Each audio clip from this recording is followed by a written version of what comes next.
Hello guys, welcome back to my channel. তোমরা সবাই কেমন আছো? আশা করি ভালো আছো, আর আমিও খুব ভালো আছি। তো আজকে দুপুরে কী রান্না হচ্ছে সেটাই তোমাদের সাথে শেয়ার করছি। আজকে রান্না করব ট্যাংরা মাছ দিয়ে, আলু দিয়ে, বেগুন দিয়ে মাখা মাখা তরকারি, ধনেপাতা দিয়ে, আর করব লাউ শাক চিংড়ি মাছ দিয়ে। এই আমি কড়াইতে তেল দিয়ে মাছগুলো ভেজে নিলাম, তারপরে কড়াইতে জিরে ফোড়ন দিয়ে বেগুন আলুটা ভেজে নিয়ে টমেটো দিয়ে দিলাম, দিয়ে টমেটোটা দিয়ে একটু ভেজে নিচ্ছি। দেখো, তারপরে একে একে আমি সব মশলাগুলো দিয়ে দেবো। কী কী দেবো দেখো,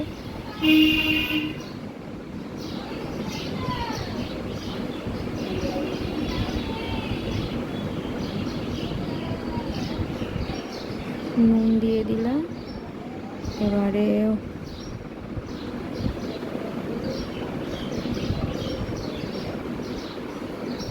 হলুদ দিয়ে দিলাম,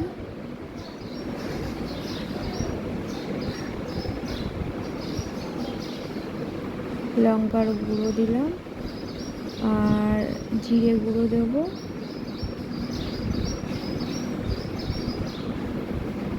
আর একটু ভাজা মশলা দেবো।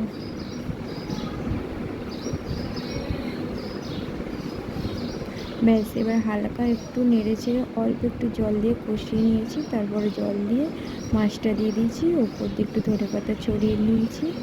নিয়ে আমার আজকে ট্যাংরা মাছের তরকারি কমপ্লিট। দেখো কেমন হয়েছে।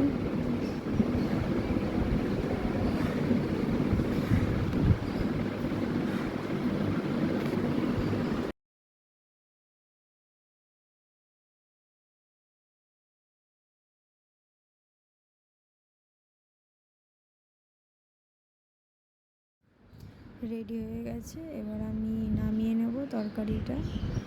দেখো তরকারিটা হয়ে গেছে। এবার আমি কড়াই তেল দিয়ে জিরে দিয়ে, মানে পাঁচ ফোড়ন, শুকনো লঙ্কা, তেজপাতা দিলাম। আগে চিংড়ি মাছটা ভেজে রেখেছিলাম। তারপরে আলু, কুমড়ো, বেগুন, লাউ শাকের ডাঁটা সব কিছু দিয়ে, আর জিরে গুঁড়ো, হলুদ আর নুন, আর কিছু দেবো না। দিয়ে আমি একটু নাড়ি চাড়িয়ে চিংড়ি মাছ দিয়ে শাক দিয়ে সব কিছু নামিয়ে নিলাম। দেখো কেমন হয়েছে আজকের ভিডিওটি।